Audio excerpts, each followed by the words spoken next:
Hello, hello. Let's hope the sound is working. My headset decided to unpair itself just before we started stream. Uh, so OBS says the sound is working. I guess we'll find out together. Uh, Anyways, I'm tidying up. We did a little bit of dishes shortly before, so I'm taking this opportunity to put things away before I get stuck in on the actual cooking part here. Give people a chance to filter in. Also, because a couple of these things I want to use for today, like my mortar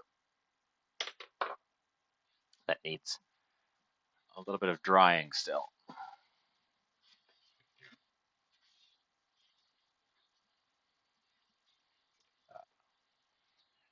We found a mystery fruit. I often see odd stuff at the grocery store, and I usually just walk on past it.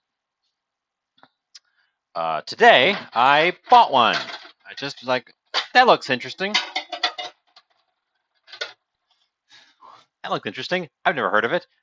They're in good condition. That's the thing I notice a lot when the exotic fruits show up. Is they'll sit around and people won't buy them, and they'll get really sad and go off. Uh, these look like they had just been put out, um, like fresh and shiny and new. Uh, so I'm gonna give them a try.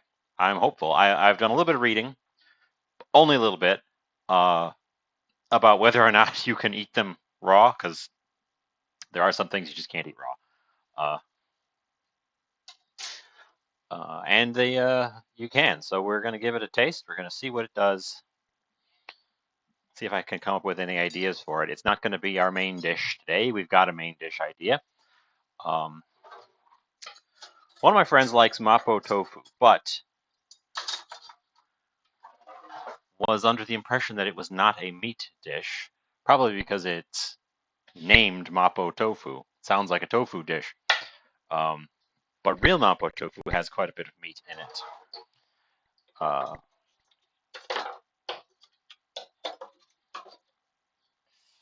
so I'm going to try to make a version without meat. We're substituting mushrooms in for the pork. So there's going to be some prep work to get the mushrooms to the stage where I feel like they can do it, be a stand-in. Uh, let's get getting. Nope, didn't adjust the brightness on that one.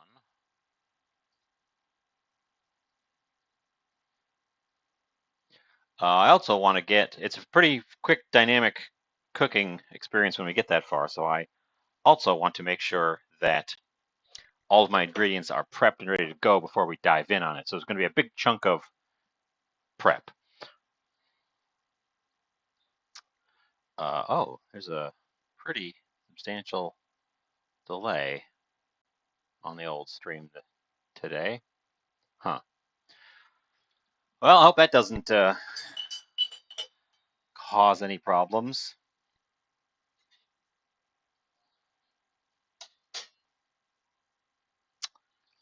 So yeah, to start with, I'm going to need stock of now the recipe, the original recipe calls for chicken stock. We're not putting chicken in this, so I'm either going to use vegetable stock or mushroom stock. And I think I'm going to do actually a hybrid because I want to goose up my mushrooms a little bit. We've got a couple of these dried shiitakes left. I think that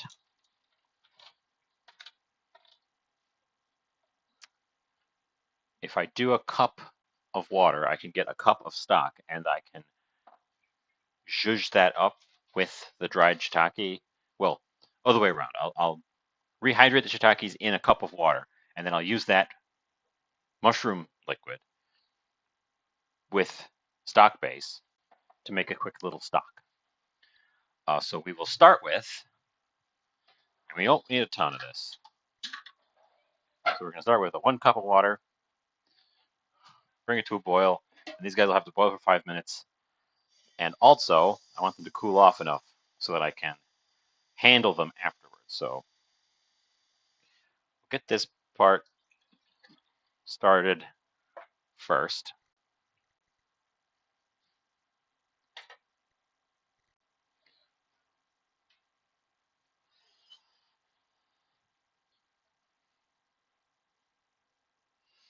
Once I've got some people in here and we are interested in finding out, here's the mystery fruit.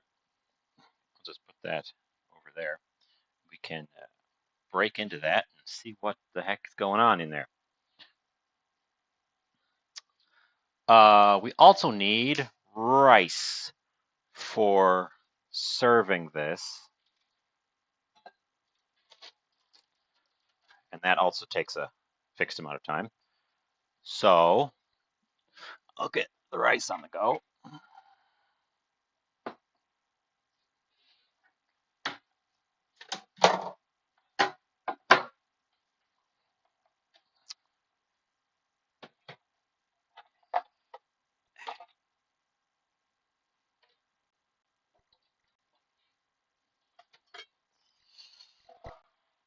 And I'm just going to do a cup of rice because it's a nice, easy measure. And it's the easiest to get the right amount of water for, in my opinion.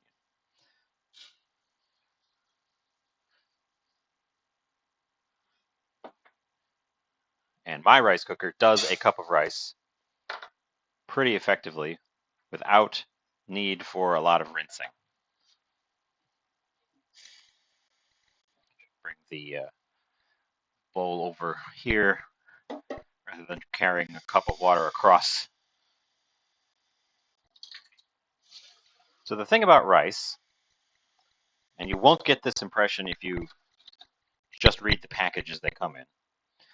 The thing about rice is that the amount of water you need varies depending on how much rice you're cooking. And it's not a one-to-one thing. So a smaller proportion of rice needs proportionately more water than a bigger portion of rice. And if you get the amount of water wrong, you'll either end up with undercooked rice that's still crunchy in the middle, or overcooked rice that's gummy and sludgy. And I don't know what all the exact proportions. Someone I'm sure has done this. There's a chart, all the perfect amounts for all the rices. But I know that in my rice cooker, which we should get rolling, 1 cup of rice, dry rice, and a cup and a half of water is just right. Wow, that burner is smoking something fierce.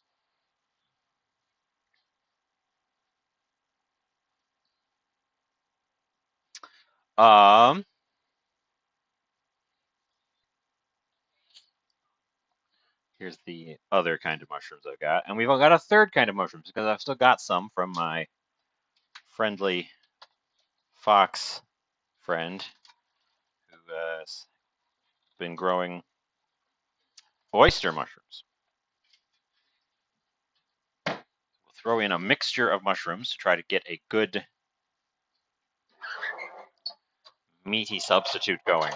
Because the interesting thing here is the tofu in Mapo Tofu isn't a stand-in for meat. It's just being itself. It's just being tofu. Because there is meat in the dish. So I'm constructing a meat substitute to go with tofu, which here in America land is not how we typically think of tofu. People have a habit of thinking of tofu as the meat substitute. So we're going to use all these mushrooms because I want to cook this down quite a lot, which is why I picked up extra mushrooms. And it's the button mushrooms from my stores have been really big lately. Look at the size of this thing. The water for the shiitakes is simmering, so let's get them in there to rehydrate and impart some of their flavor to the broth. Oh, I know what I should. Okay, I got to remember. I'm prepping all these ingredients instead of doing it as I go, which is the smart thing to do. But I also need to sort of prep them in the right, a sensible order. Big meaty mushrooms, yes. Howdy. Can you hear me? I had an audio problem right at the start, and I haven't had anybody to give me feedback if it's resolved. Great.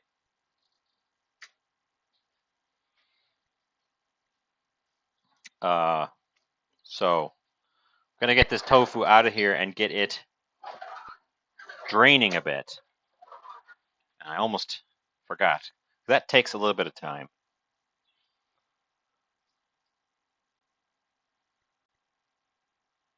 We're using extra firm because I am going to be doing some rather forceful frying with it, and I want it to hold together.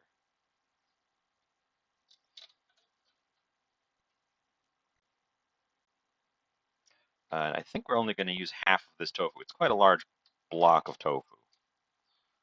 Oops, and I'm dribbling it all over the place. Should be doing this over the sink, but there's no camera over there, so instead I'll make a mess.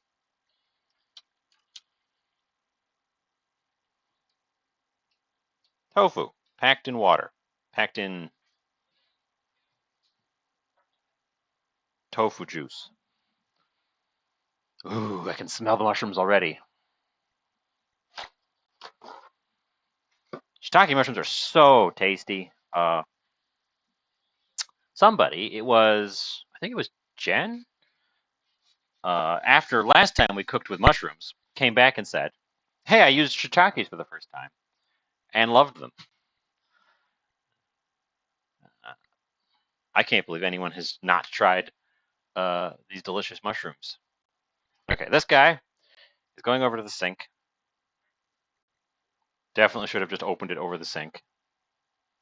Poured it on my foot. Definitely should have just cut that open over the sink. Now it's already extra firm, so we don't need to really press it a ton for more firmness.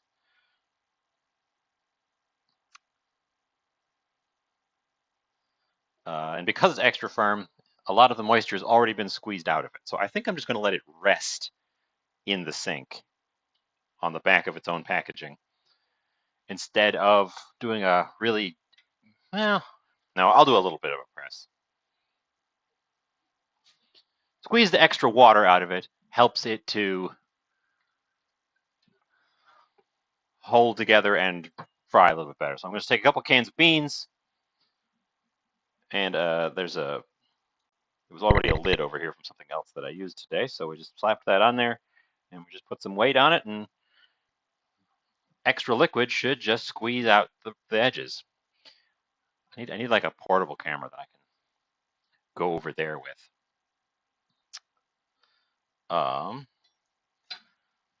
Let's clean up that tofu juice so that my mushrooms aren't extra wet. And then, yeah. So the idea I'm going for here is that I'm going to make a duxelle. I'm going to cook that down and try to mimic the texture of cooked ground meat using minced up mushroom, which is a duxelle. Which is why I got the buttons here, because mushrooms lose a ton of volume when you cook them. So I could add just the very, very flavorful ones.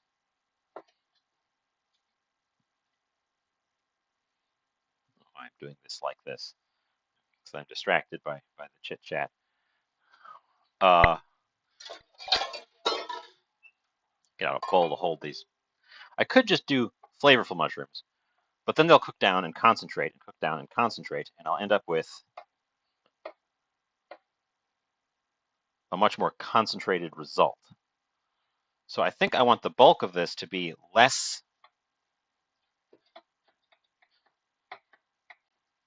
flavorful mushrooms, accented with the more flavorful mushrooms and the more textural mushrooms.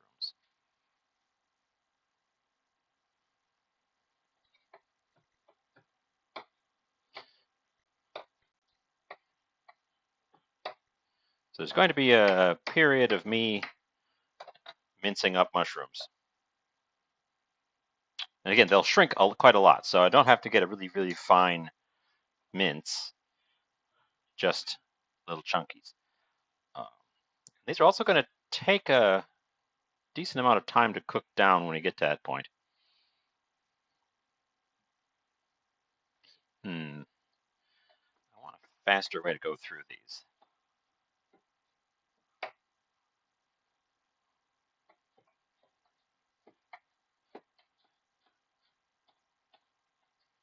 That first one took too long, considering how many there are.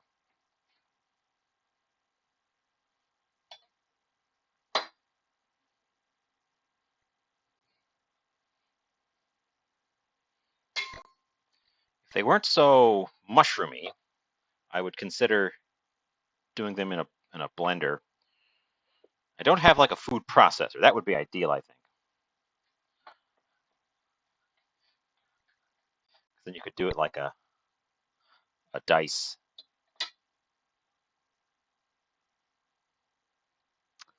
So strap in. There's going to be a bunch of this at the start while I prep stuff.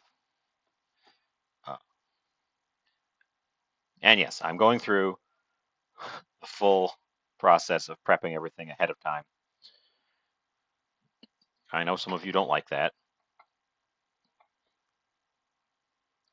but Mapo Tofu takes like 5 minutes, 10 minutes if you don't.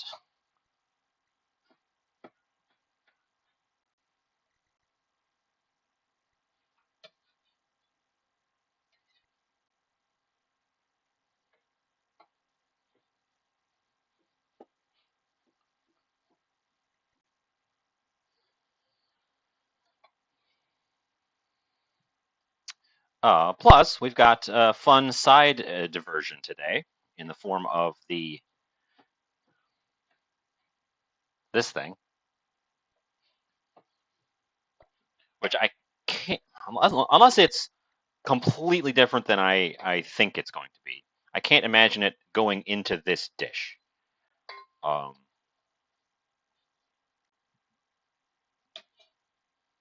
I guess I don't know that. I won't know that until I crack it open and give it a taste. Those guys are going to have been well boiled. So let's get them off the heat so they can cool off a little bit. Because I'm going to want to dice them up too.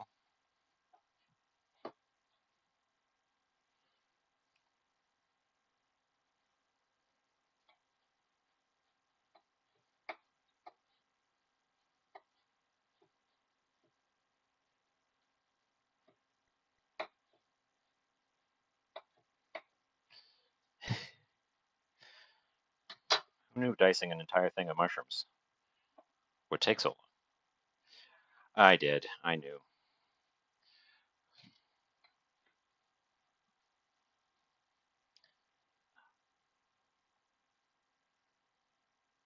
I feel like we've hit a midsummer lull in quite a few things. My farmer's market, for one.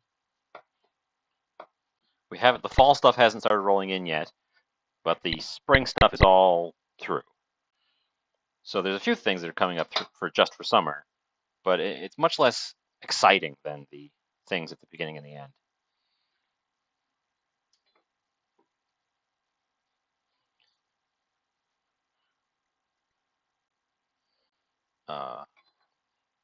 Here on Twitch, we have, of course, the summer viewership lull because people would rather be out doing stuff and enjoying the weather than sitting in front of their various screens.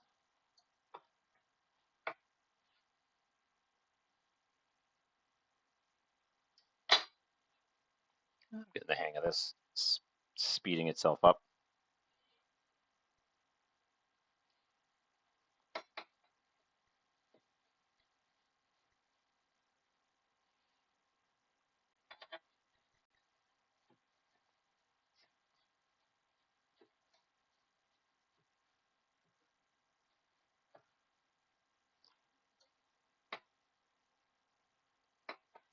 For some reason, Twitch still hasn't approved three of my emotes that I've uploaded, and I don't know why.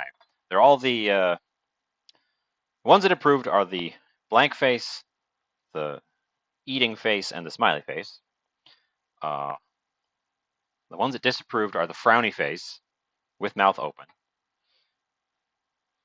the yuck face, and the animated one, which I just used one of their default animations. So of one of the other emotes that they did approve. So I don't know what the delay is. I had thought they would just go in no problem. The time of the delay suggests that they're actually manually reviewing it, which seems weird.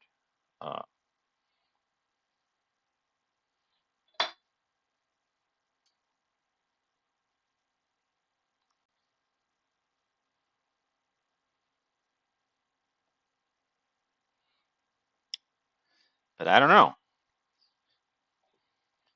There was a weekend in there, so that may have delayed them. I don't know. They probably take the weekend off. But I don't know. I hadn't heard anything about delays, emote delays from other people, like ever. So I'm unclear as to what might be happening.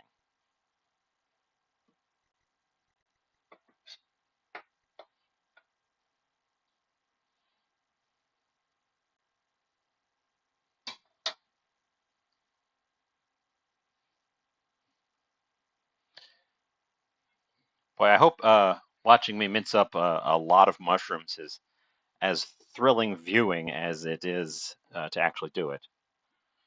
Um, I'm having a best time ever, just mincing up mushrooms, lots and lots of mushrooms.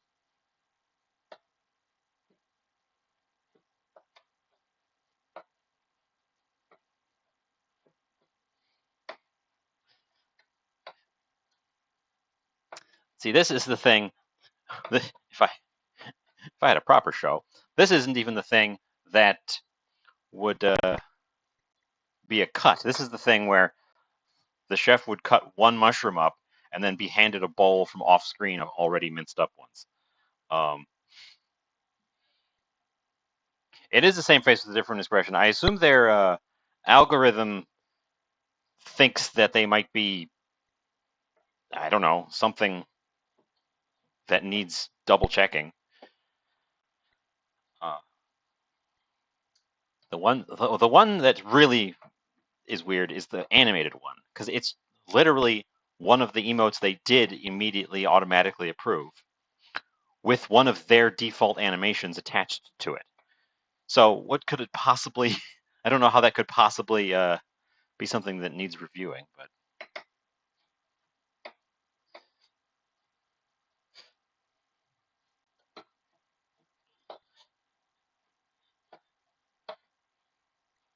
and the channels I watch will put up new emotes and they'll appear immediately. Sometimes they'll appear literally immediately. Like they'll upload a new emote while they're live, and then viewers will immediately start using it. So again, I don't know anything about delay. Yeah, that guy.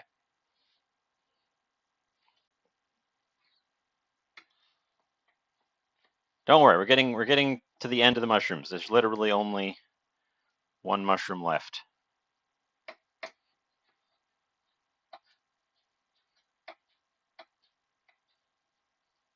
So if you've not had Mapo Tofu, and I would hazard that some of you have not had Mapo Tofu, it's a very spicy pork and tofu dish in which the pork acts more like a seasoning or a sauce, and the tofu is the main, like, substantive ingredient.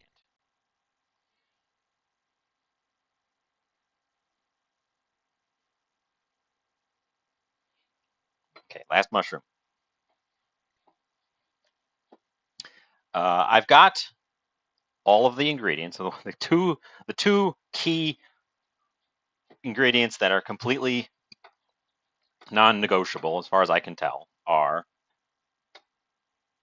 Szechuan peppercorns, which I have, and tofu, because without it, it wouldn't be Mapo Tofu.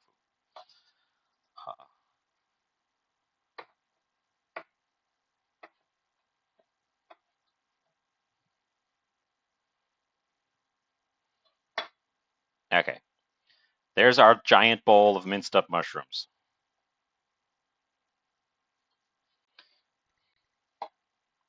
Successfully minced. Now I'm going to get these mushrooms out of this other bowl.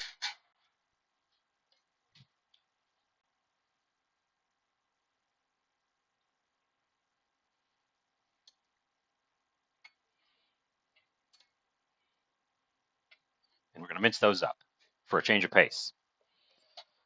I need to figure out how much liquid I've got left.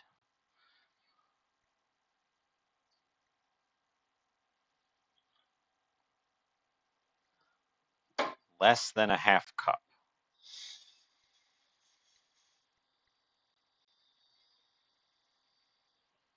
So we'll bring that back up to a cup with just some tap water.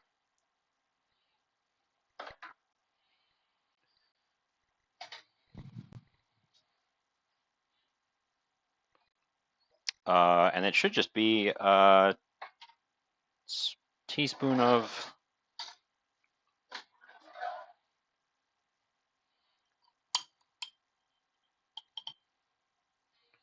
using my favorite brand of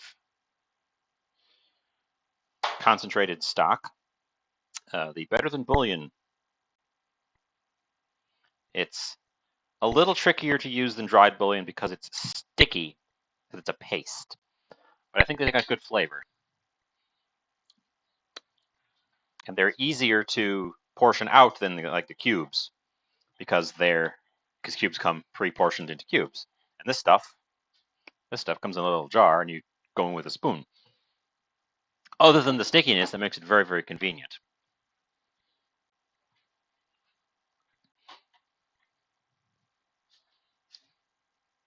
So these guys are shiitake mushrooms. These are my last of my dried shiitakes. Let's mince them up. They're going to give us some of that rich umami meatiness that you would get from meat. That you'll get a little bit of from the button mushrooms, but not as much.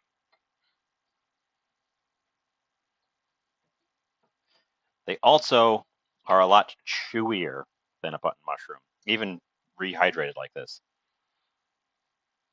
So they'll give us some texture in the final product.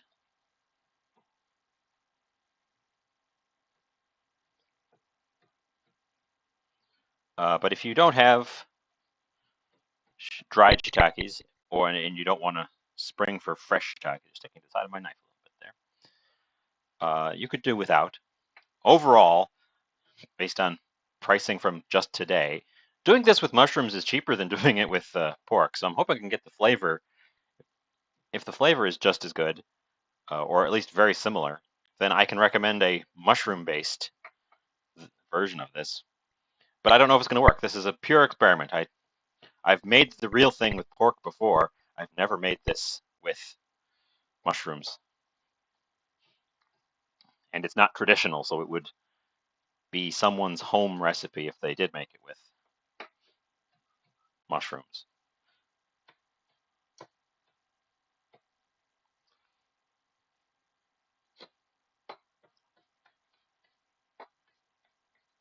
Okay. Mushrooms. Don't worry, don't worry. That's the end of the mushrooms. Now in the fridge, I've got some more mushrooms. I do actually have some more mushrooms in the fridge, but I think I don't. This is a lot of mushrooms already, so I don't know that I want to go for them right away.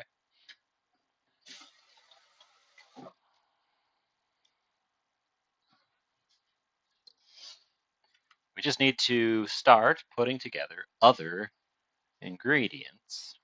Checking on my broth over there. One of the things I want to make, let's see, that's gonna,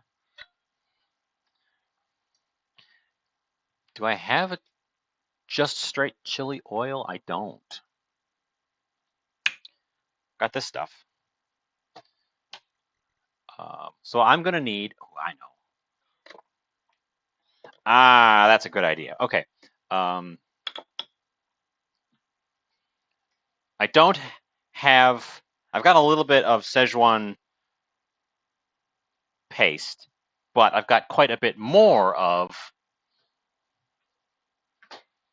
gochujang, which is super not traditional. This one's almost over, but we've got a brand new one.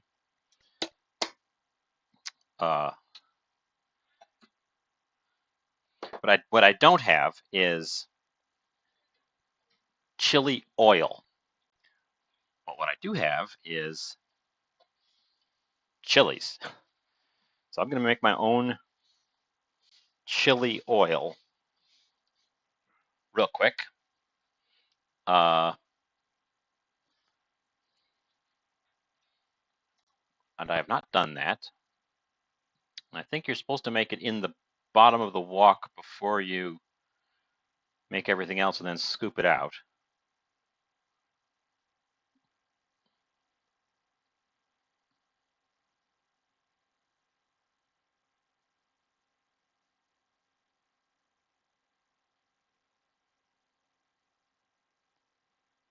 I feel like doing it in the wok, I'm at risk of burning it. So let's go get my jar of chilies.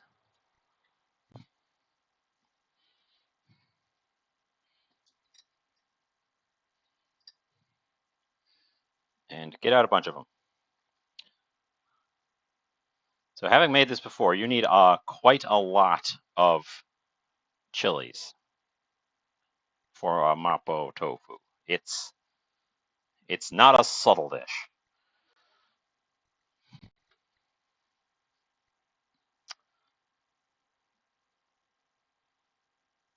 And these are all kind of smallish.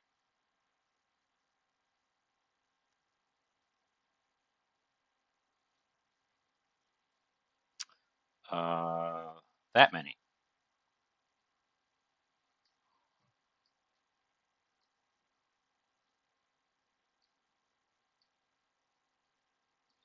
That one's a different kind of pepper, I can tell.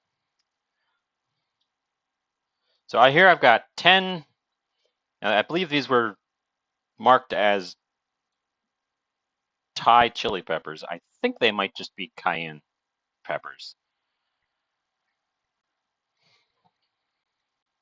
I kind of want to do them in their own pan, so we're going to do that. We're going to be making a quick chili oil. Wait, I want this bottle open. Oh my god, this bottle is the worst bottle. What the hell is wrong with that threads on this bottle. Okay, well, Four Seasons brand grapeseed oil. You have somehow made a bottle that is virtually impossible to open. I got it, but I just had to pull the top off.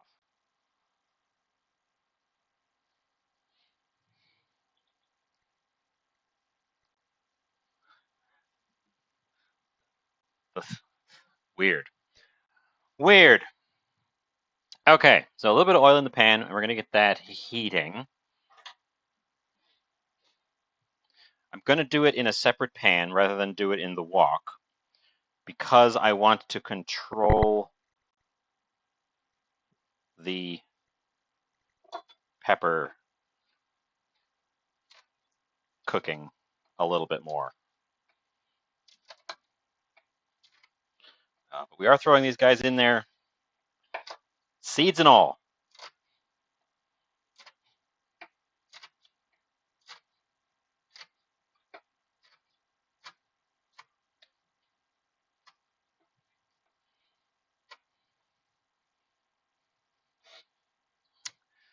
So this is going to be spicy.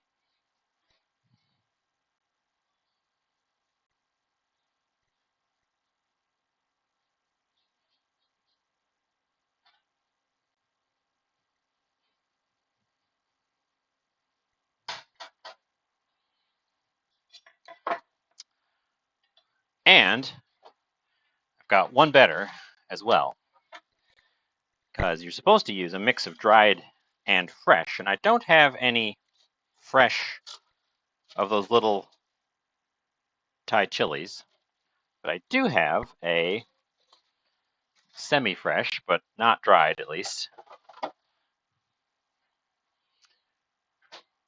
red serrano, which has gone brown on the end, and also that end.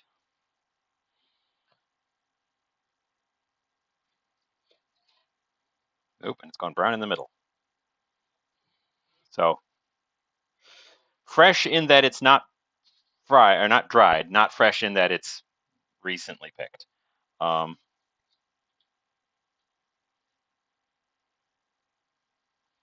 taking the seed out of that one because it was a little bit brown. I'm going to mince up the remainder, put it in there with my hot other chilies.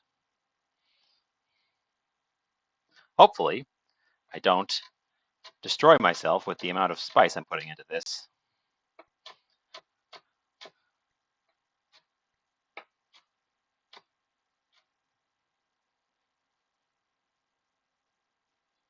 But I guess we'll find out together.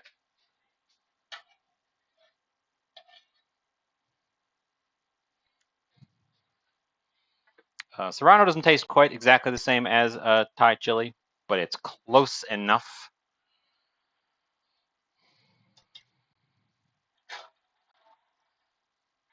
And they're easier to get fresh.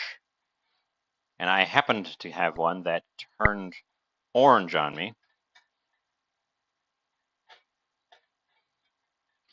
Because you always buy them when they're green, and they will turn orange. Some of them will turn orange before they go off. Otherwise, I'd have green bits in my finished Mapo Tofu, and it's not supposed to have lots of green pieces in it. Let's see, I don't know. That pan just got out because it was in the way of another pan. Let's get us over to the stove top. So I don't want these chilies to burn, so that's what I'm keeping an eye on. This is just the stock base dissolving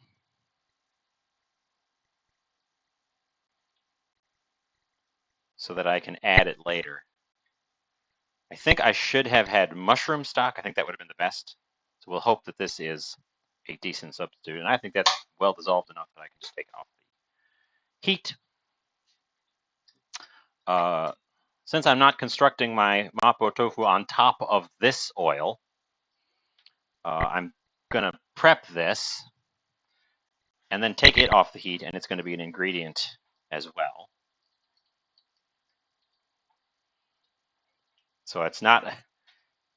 I haven't started to the point where I absolutely must keep cooking, which is good because a lot of my ingredients haven't been prepped yet.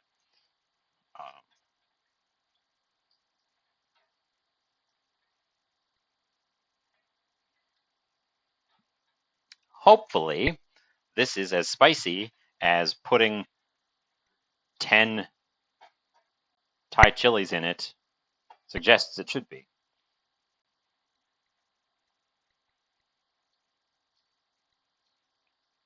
Our dried pepper is rapidly browning.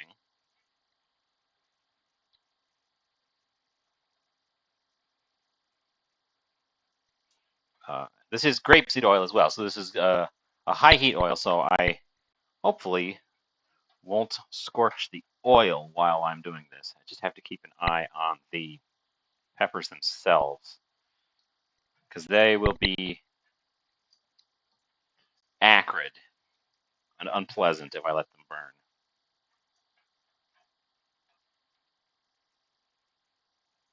This probably would be easier with pre-ground chili, or better yet, pre-made chili oil. Then you'd only have to add the fresh pepper, not try to do an extraction, a hot oil extraction of the dried one. I'm going to say that that's good enough to take off and let it sizzle in the back there. Okay, we're back over here. We need small ingredient bowls.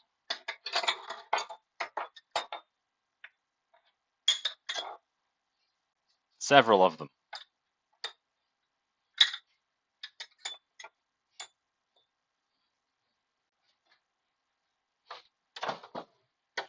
Ginger. I've got ginger in here somewhere. Oop, haven't used it for a while, so fingers crossed. Ooh.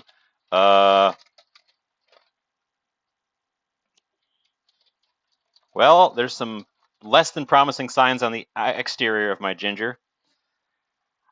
Let's take a knife and just go in there. Okay, it's just on the surface. There's some little moldy spots on the surface. So we're just going to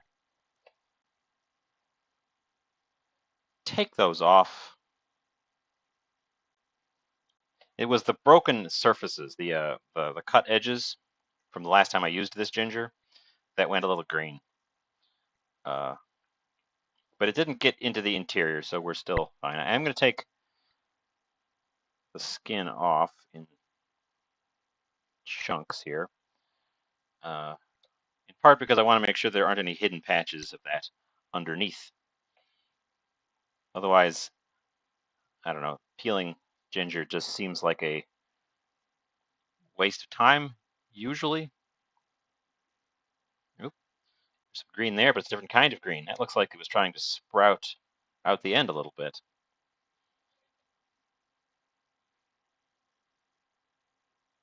Interesting. Oop, rice is done.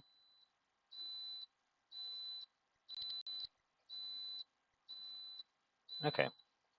Big chunk of ginger. I don't know exactly how much that is in volume, but it's about that much ginger. Oop, I'm drifting. No, no, of course, I know what's drifting off the bottom. It's this damn camera again. So let's take that little green patch off of there while we're at it. I will have to remember to use up this ginger post-haste because it's developing little fuzzy spots.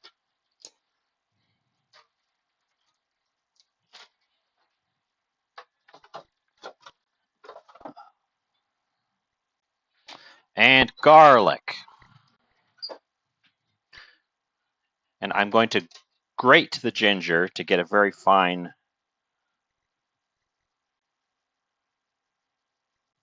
grating of ginger. but we're going to mince the garlic with a knife this time because I want it to be a little bit chunkier. I think the fully pasted garlic from doing a microplane grating will burn too fast.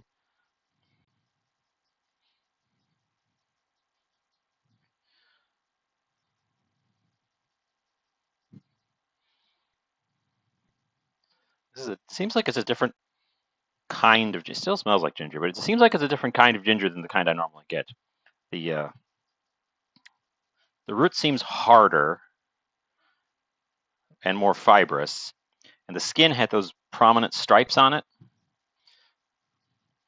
And I got it from a different place as well. It was just labeled ginger.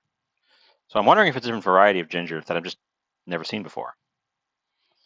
I don't really know anything about different varieties of ginger. My local grocery normally just has the one, and it's just called ginger. I'm using the back of the knife for this scraping, not the front. That would destroy the blade. It's not super great for the little tiny blades on here, but what are you going to do? Something's got to scrape with something. Ooh, actually, I'm going to use the blade. I feel like I need a cut. There's fibers caught in the. It's a lot of ginger. That's okay. This is the cheapo knife. You can misuse your knives like I'm doing now, but I would suggest misusing cheap knives if you're going to, not the expensive ones. Because misusing knives is a quick way to destroy your knives. Okay. So quite a lot of ginger, quite a lot of garlic. Actually, I only got 2 cloves here, so I guess 2 cloves of garlic. But they're 2 big cloves. Oh, there's a tiny baby clove in between there.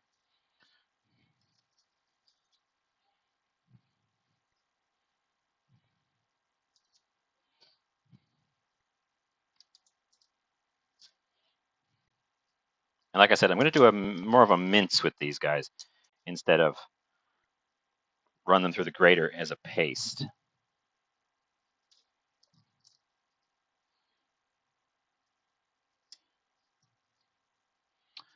Because I want there to be a little bit more chunkier at the end.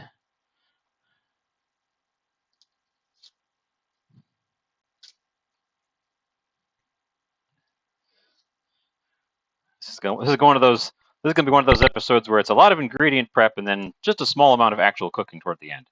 Yeah.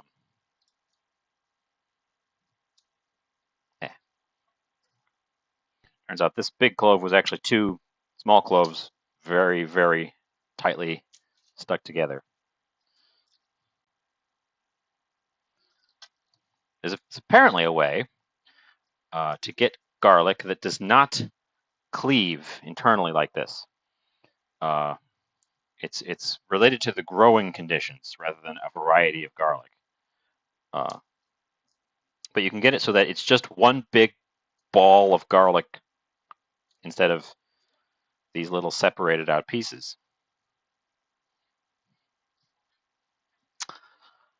And I've seen it at the store, and I've not purchased it, but I've seen it, so it exists.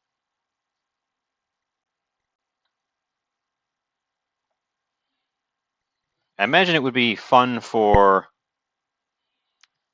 like something where you're using the whole, where you're leaving the garlics intact and cooking them. I don't know why I used that knife. I don't know why I used that knife. I want a longer knife with some more leverage.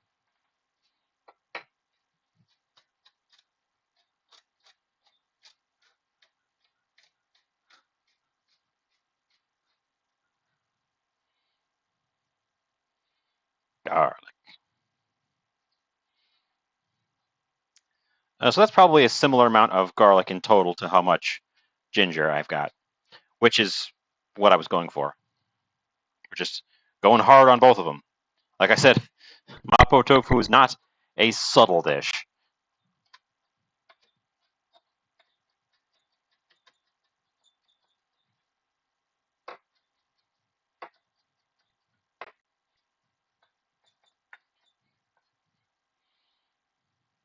Garlic.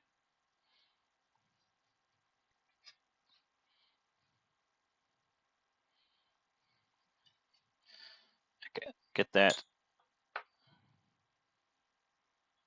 into a ingredient dish as well.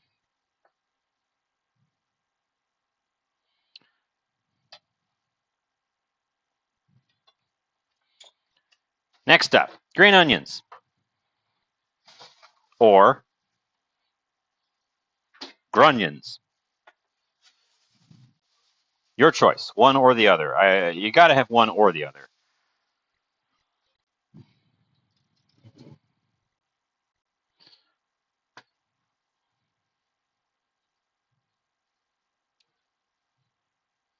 I'm going to use 2 because I have a plan that deviates from the recipe that I had read before, and that recipe only uses 1. But I have a plan that requires a second green onion. Also, because I want to take off the little dried up end bits.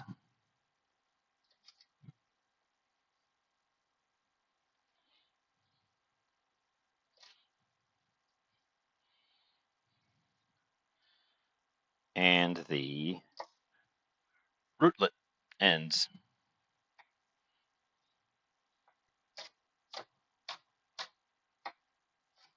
Ooh, this knife's gone a little bit dull on me. Getting more of a mashed green onion than a neatly sliced one.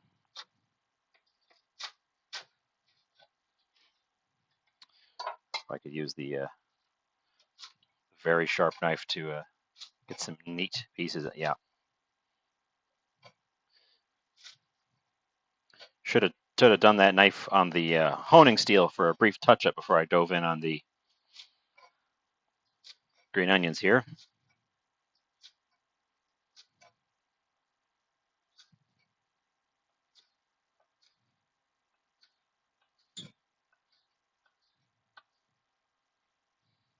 Okay. I'm going to take the nicer pieces of green onion and the greener pieces of green onion and separate them from the rest of this.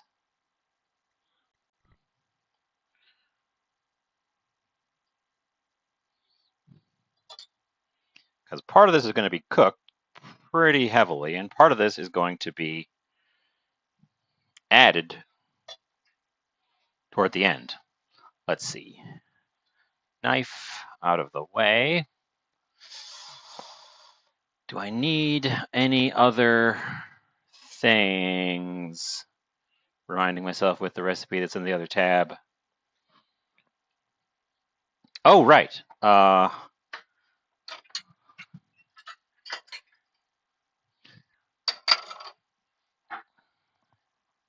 is something else I need, and I definitely need to prep it in advance, not at the last second. And I need to hope that I've actually got it. Otherwise, Lord knows. Oh, it got pushed to the back. Cornstarch. So equal parts cornstarch and water makes a little slurry that will thicken up our sauce down the line. So I'm just going to take exactly that. Cornstarch and some cold water. Because if you put the cornstarch directly into a hot liquid, it won't thicken it. The cornstarch will all just seize up. I've done that many a time. And then we tinily whisk this. And now that the cornstarch is all hydrated, when we come to the point of adding it, it will neatly and evenly mix into the rest of our stuff.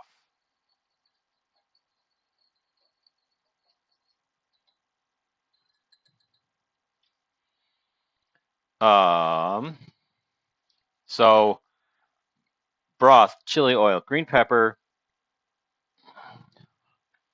sesame oil,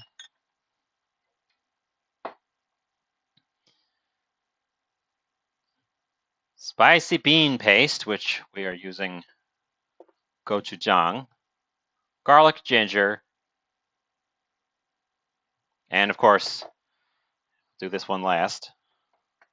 We can't forget about it. It is the heart of this dish. Szechuan peppercorns. About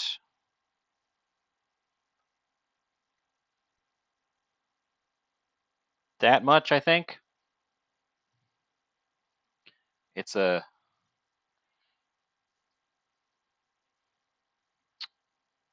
we put quite a bit of everything else in here. A little bit more. So these are they're not spicy in the same way that either black pepper or chili pepper are spicy. These are the things that give you that weird, like, electric numbing sensation. And they are a core element of several Szechuan dishes.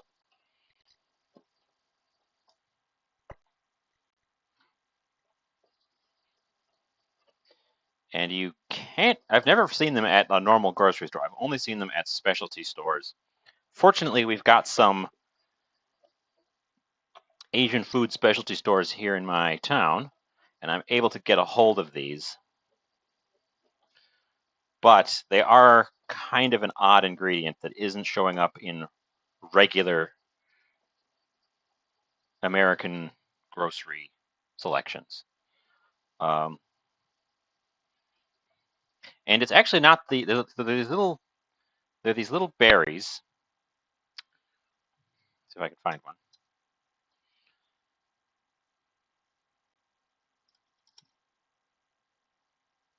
It still has the thing in it.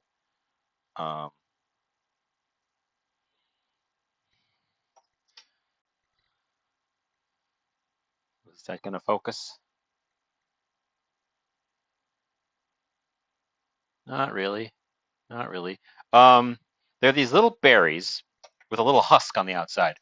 And the berry itself is not nice. It's a little bit bitter, and it's just not very nice. It's the husk that has the interesting flavors in it. So ideally, you'll find it with almost none of the little berries and just a bunch of empty husks in the container, which is what I've got. There's a few loose berries in there and a few that still have the berry inside the little shell, but it's just the shells that you want. And they're a little bit crunchy, a little bit fibrous, but they impart their flavor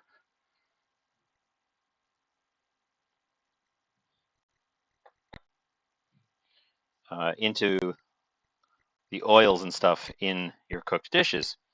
And the purpose, near as I understand, in a dish like this, is that they balance out the hot pepper with a numbing pepper. So you can get lots of the hot chili pepper in there.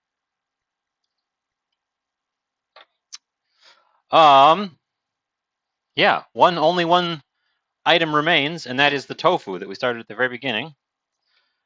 And all it needs to be done is cubed up, and then we're going to transfer over to the stovetop, and the remainder of the day will be just cooking. Oh, there's green onion stuck to my knife. Get that off of there.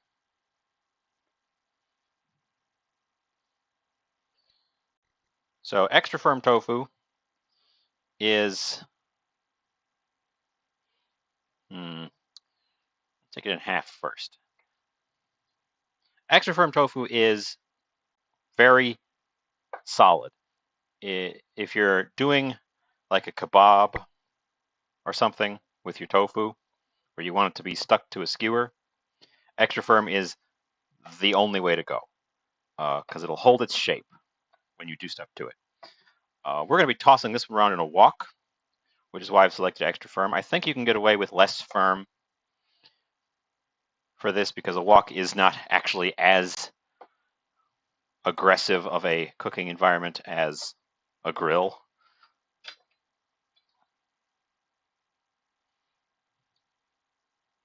We'll do the whole thing. Get another bowl for that. Okay. Don't worry. We are literally coming down to the end of all the ingredient prep.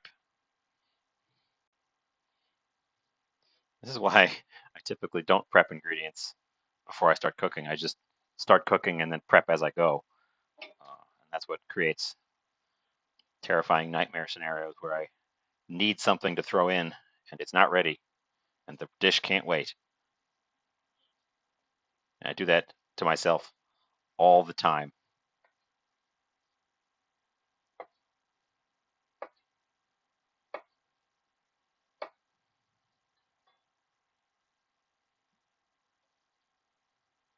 Okay.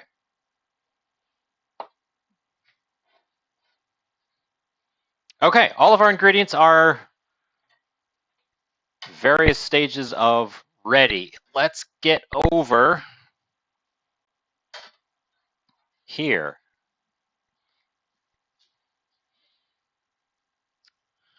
Are we excited for this? It took me an hour to get to the actual cooking part of my cooking. Put a little bit of oil in the pan. By a little bit, I mean a good amount because it's a flat-bottomed wok. I need enough to actually do some coverage.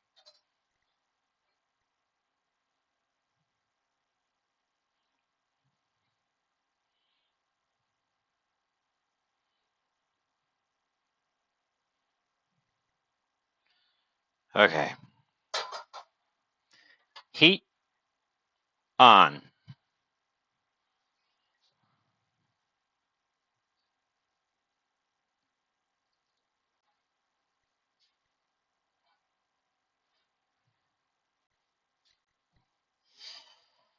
Oh, I need my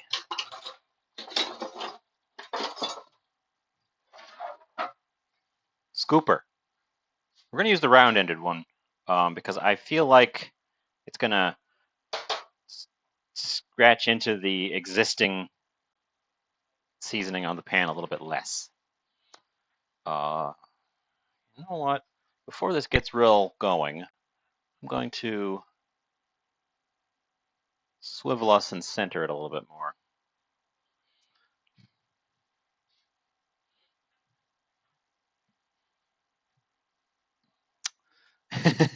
Ooh, boy.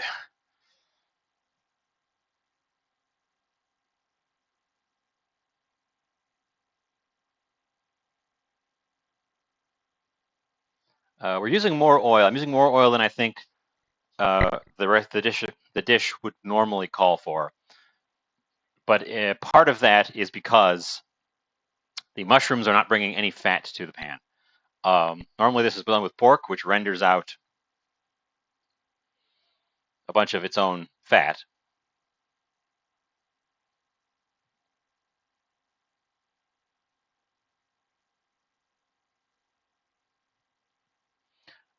This is going to take also longer than this would normally do because we're cooking down the mushrooms substantially more than you would with the pork.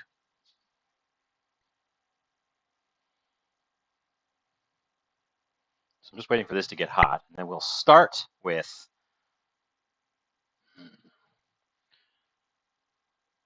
so normally you'd start with the ginger and the green onion and the garlic, and then put the meat in. But I think I want to start with the mushroom to give it the best chance to cook down before I start adding the aromatics. We're going to get some salt ready as well, and some salt will help me reduce those mushrooms. But first things first, the pan has to be, it's getting there. Take one of these guys and throw it in there, see what happens. Nothing. It doesn't do nothing. It moves a little bit toward the middle.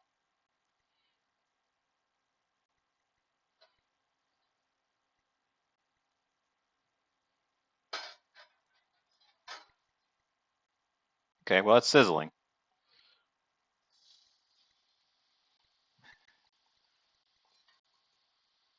Okay. That's a lot of mushrooms. That's a lot of mushrooms.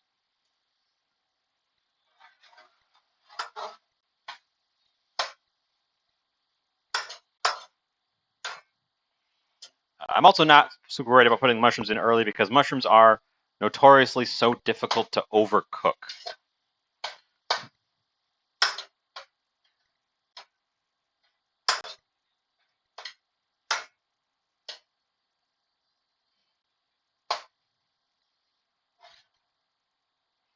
And they'll shrink up, as I've said, I think, several times now.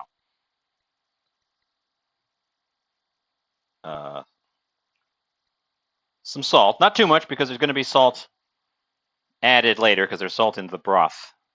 But some salt in the mushrooms will help them give up their precious internal fluids and in turn shrink.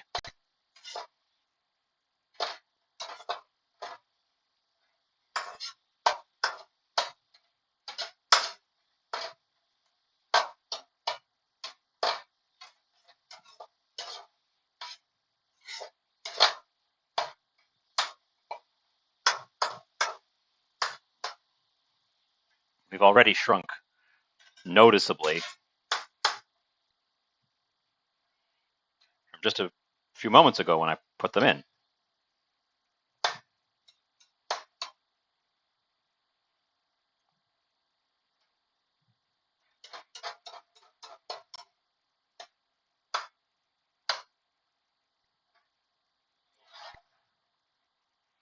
Let's get that handy because we're having a little bit of mushrooms clinging to my spoon, my wok scooper. This is also running at a bit of a lower heat than I would normally do because I do want to give them a chance to really lose their moisture before I crank it up.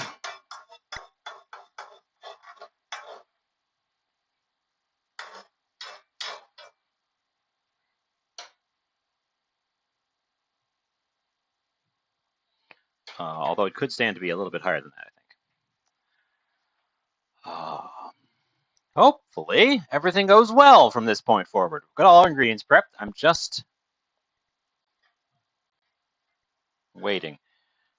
I noticed just before I started that there's a tiny bit of rust on my wok. Not on the interior cooking surface, but on the bottom, where it doesn't get reseasoned when I use it. And I think it's scratched a little bit from moving it around on the metal coil. So I need to remember to reseason the bottom as well. Not like big rust, just like a little patina. But I need to remember to reseason the bottom as well because I am scraping it on a metal thing. And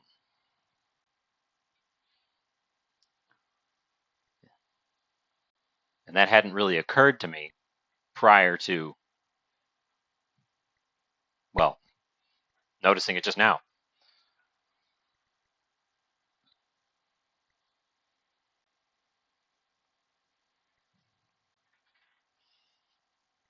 So,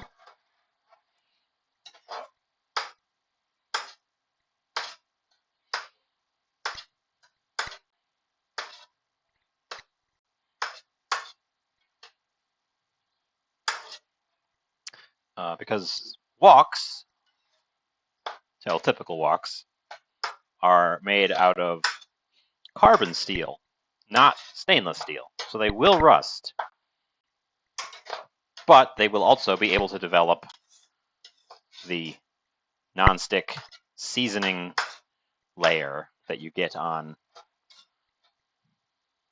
cast iron and carbon steel cookware.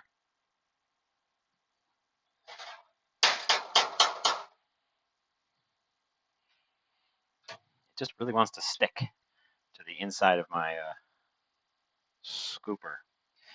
It'll be easier to push stuff around when this is a bit more soupy from having.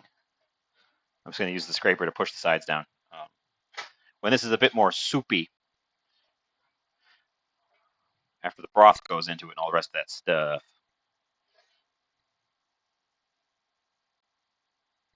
Okay. I'm going to start adding other things. We're going to kick off with the... Ooh, something in there is already spicy. We're going to kick off with the ginger, which again cooks pretty well. Ginger isn't at risk really of badly overcooking. We'll get that stirred in.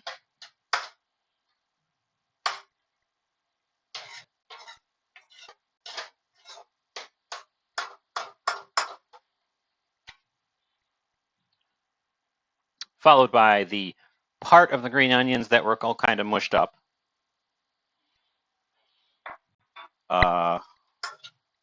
It's fine that they're mushed up because they're just going in here.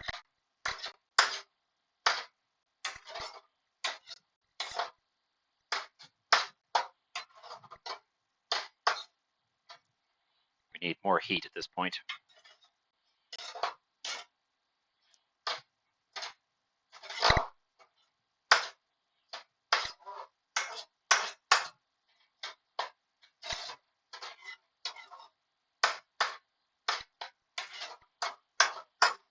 Okay, my green onions have become fragrant. So let's grab our garlic next.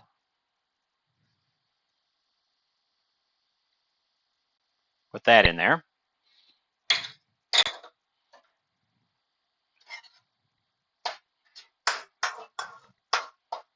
Likewise, get that all fragrant. Oops. Oh no. Some of that was the garlic I just put in there.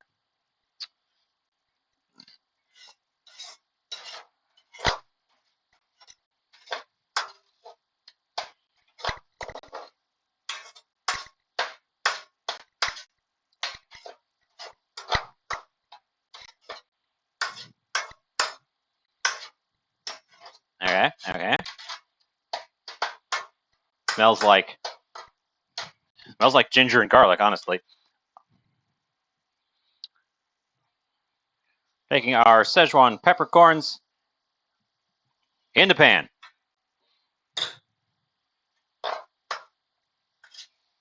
Now they will burn. They have a limit to how much heat they can take before they become a bit acrid. So now that they're in there, I have to pay attention.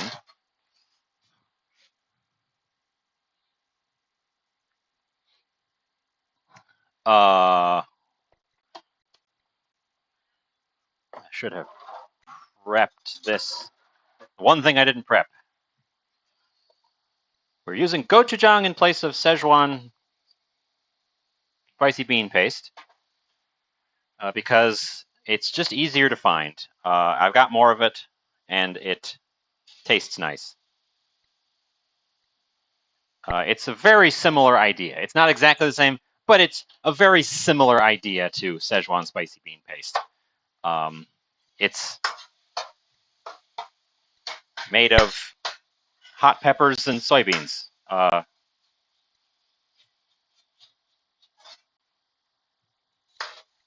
It's just that the gochujang is quite thick.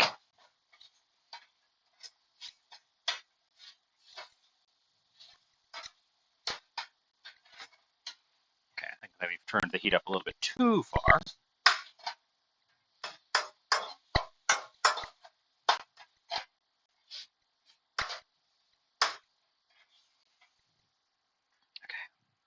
Um,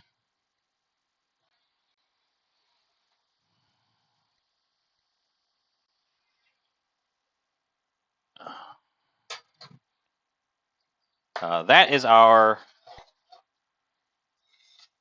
vegetable/mushroom broth, which immediately cools our pan down. I should have realized that instead of turning the pan down and then checking the order of additions.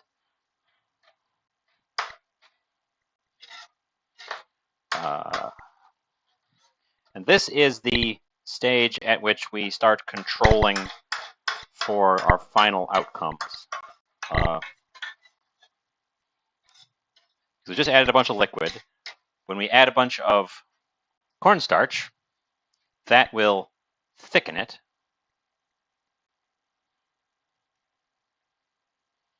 That gochujang off the back there.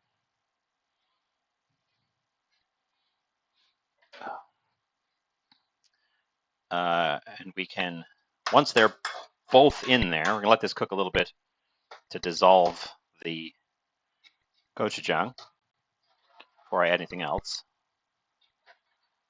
Once they're both in there, then we can dose a little bit of water into it if it becomes too thick, and we can cook it a little bit more if it becomes too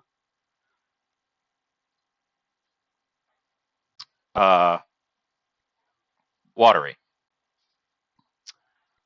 Let's see, get that guy out of the way. Yes, a little bit of water, but in a little bit of water is the stock that we produce. That's the purpose of the stock, is because right at that phase, it's starting to thicken up too much, starting to burn a little bit too much, and you need to add some liquid to it. I know that I've literally made this before, just not with the mushrooms.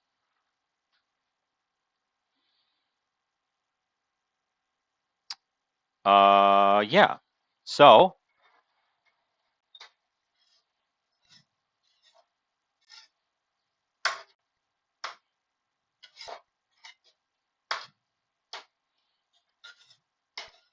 this just needs to cook a little bit.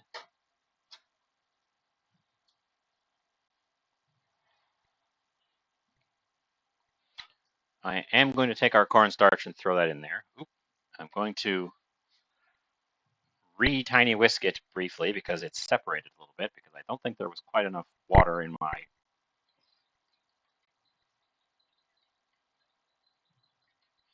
slurry.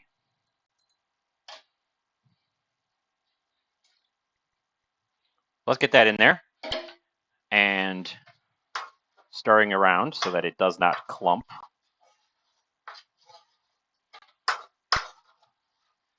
That should now be giving us a nice thick sauce.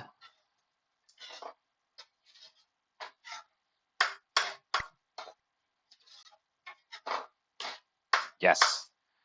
Okay, we're definitely coming together.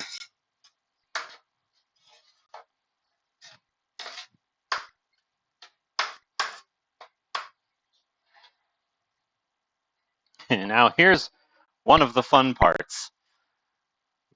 Taking all these chilies and we're sticking them in there. Whole shebang right in the pan.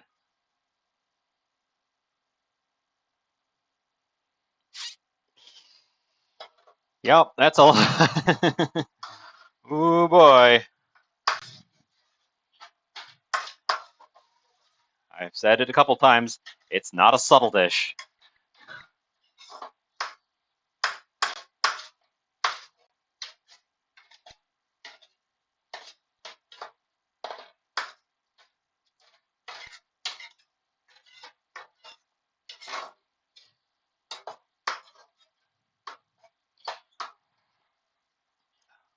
I can still see the chunks of garlic, which I quite like, for me personally. Okay.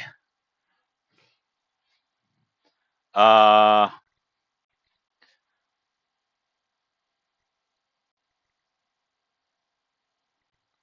little stripe of sesame oil. I'm getting real low on sesame oil. A little stripe of sesame oil to give that sesame oil flavor and smell. Ooh. And then this is, in fact, a tofu dish. So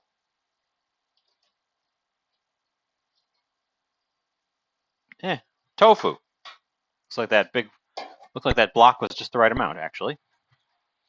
And then we stir it around.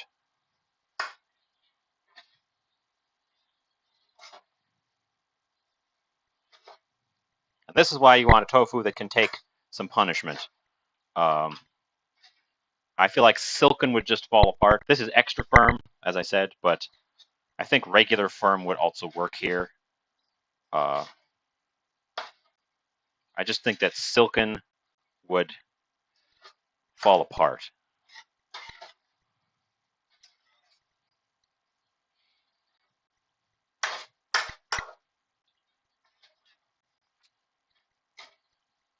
And that's the thing. There you go. I have heard that you can add a little bit of sugar to the mix as well. I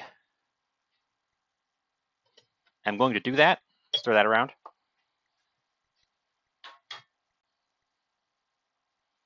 But not like a ton. Just because there's nothing else in there that has any sweetness.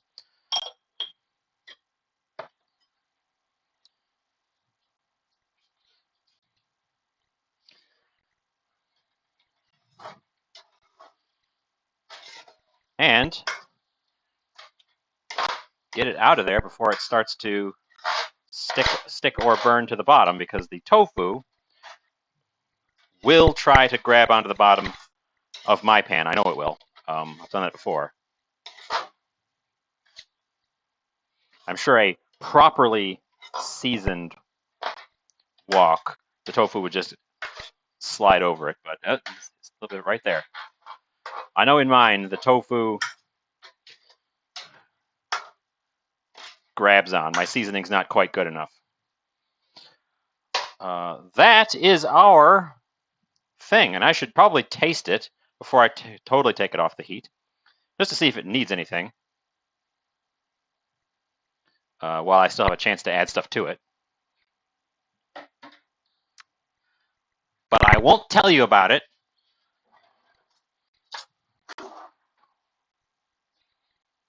Okay, let's get one of those guys.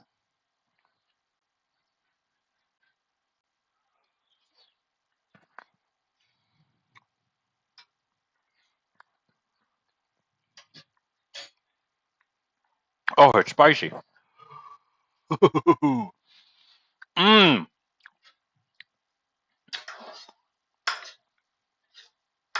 Ooh, boy. Ooh.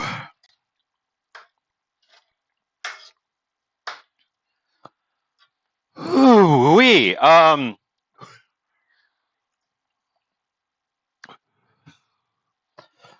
I'm gonna plate it.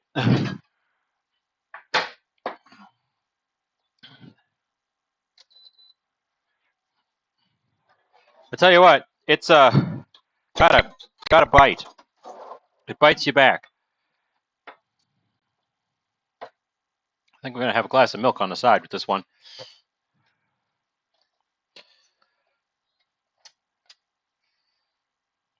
The rice will help too.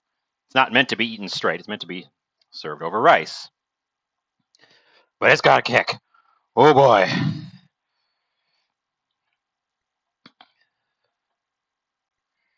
Okay.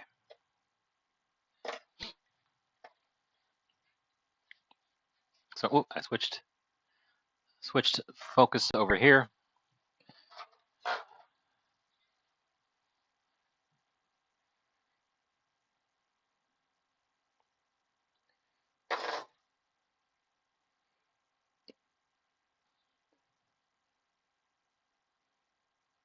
We'll take half, because I took half the rice. I'll take half of this, and then I'll have one other serving down the line.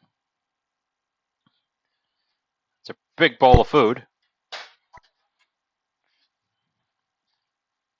And the reserved green onion I'm using as a garnish. Along with some toasted sesame seeds. Oh, okay. I knew this was going to be a shorter one.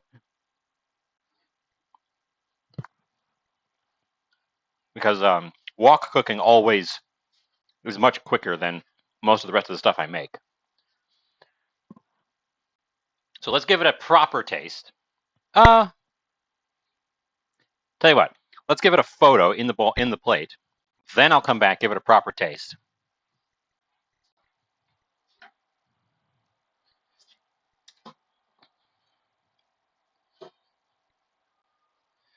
Where's my photomaton?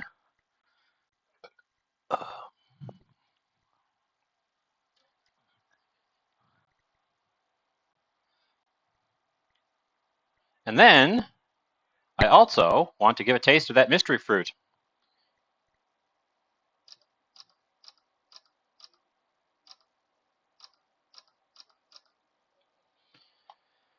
Okay, a bunch of photos of that. Now, I already told you it was spicy, and I don't think that's changed since I put it on the rice.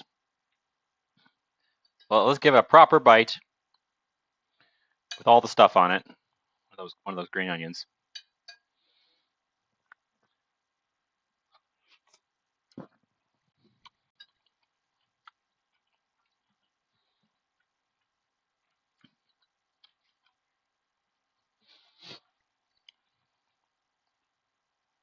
The little red fruit is not going in this, and it was never planned to. Here it is.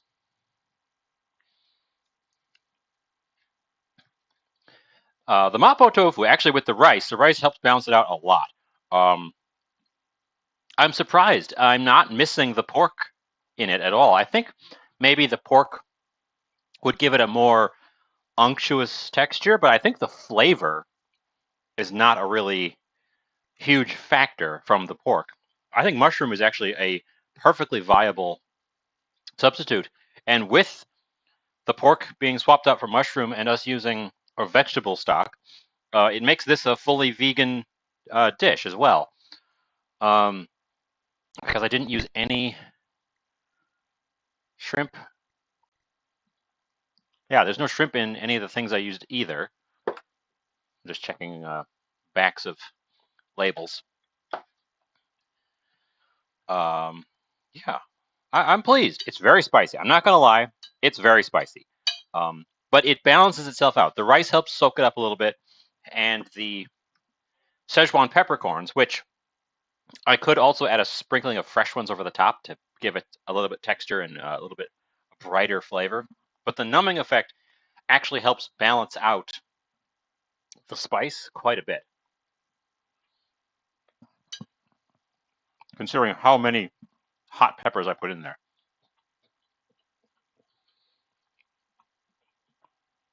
But I promised that we would try out this thing. I'm going to clean knife for this. I'm going to clean a knife for this. So I used all my knives. This thing is,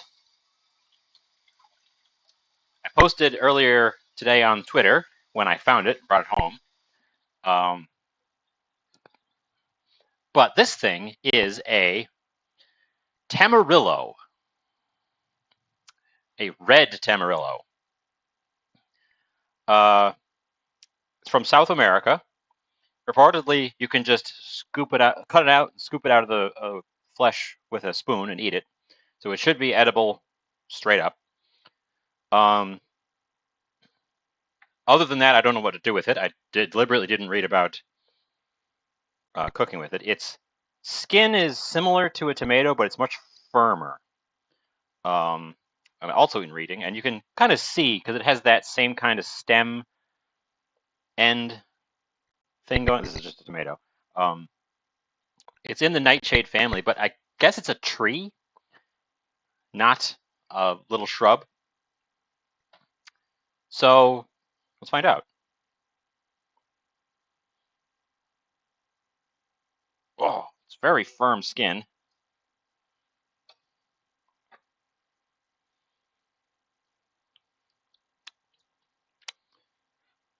Firm interior as well.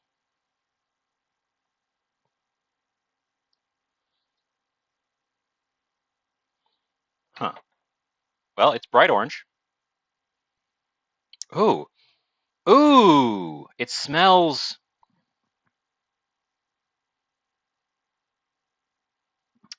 It smells kind of like a cantaloupe.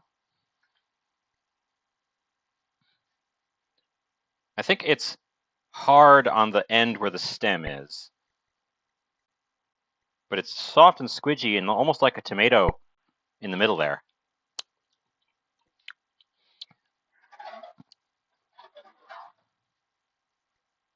I'm going to cut a piece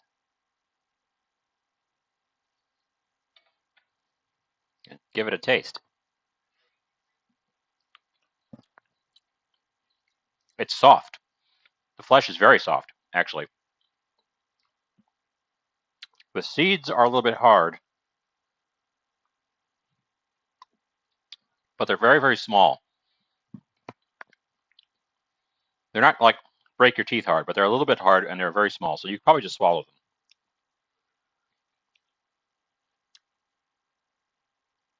The skin is tough. It's hard to bite through the skin. I think you just want to eat the flesh underneath.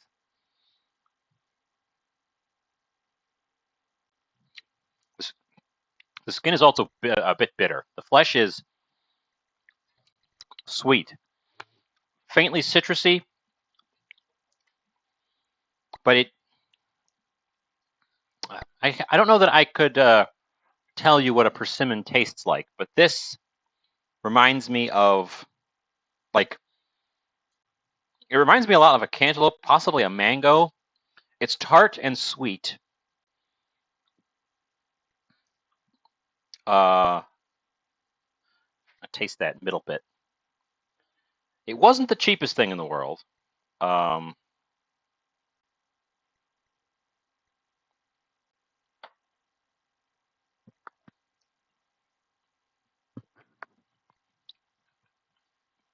okay, that part's a bit different actually. It's still tart and sweet, but now it tastes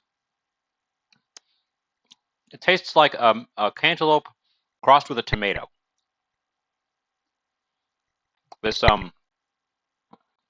this middle part where the seeds are has a little bit of a tomatoey flavor to it, whereas the firm flesh is more like a melon. It's interesting. I'm probably just going to eat this one straight, but I could see this being a mainstay fruit. If you live where this grows, interesting. I was doing a little bit of reading about the fruit in general. Um, it's from South America. They are commonly eaten in the areas where they grow, just as a common thing. And I guess they're fast growing and extremely productive.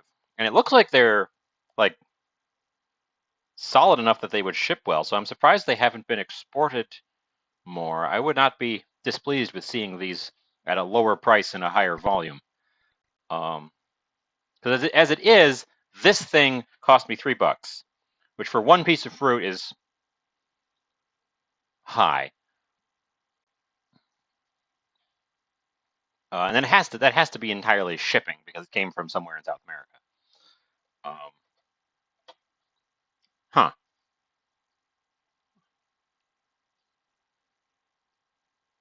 Well, I'm not entirely sure what to do with it other than eat it. So I'm probably going to eat it. I'll take a picture of the other half of the mystery fruit here for photos. But yeah, I suppose if you see one of these at your local grocer, it's called a tamarillo, probably tamarillo because it's South America, one of those Spanish-speaking countries. Um, It tastes like a cantaloupe crossed with a tomato. And it's a really convenient size. Just don't eat the skin part, because the skin part didn't taste nice.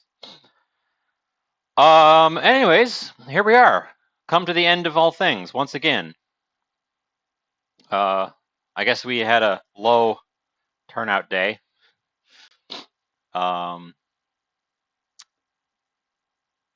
I noticed after the fact on Saturday morning, I had a follow right toward the end of the show, and I missed it completely. So I wanted to thank them for following. If they're watching right now, I don't know what they are. Let's raid myself.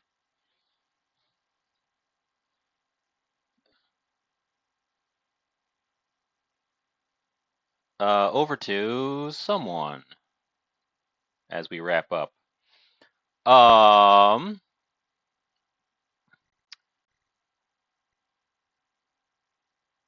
What's this guy doing?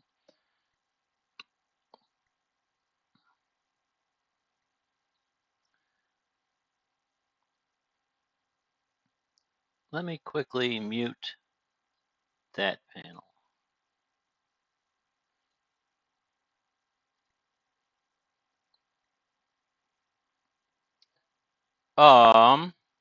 Okay. Pause that out. I don't want to make sound noises with it.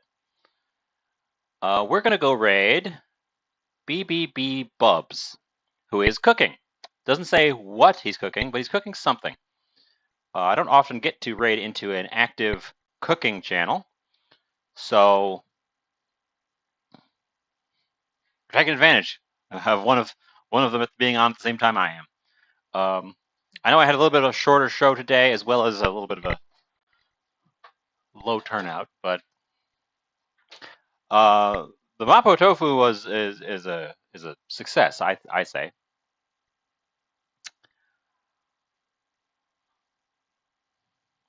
And this thing was interesting. Again, I'm not sure what to do with it other than eat it. I would have to do some research, I think. It's not soft enough to be used in place of a tomato. It's actually probably firm enough that you could take like rounds of it. Huh. Well, if they become more available, we'll do some experiments. Anyways, I guess we will see you next time. Thanks for hanging out. Let's just raid now.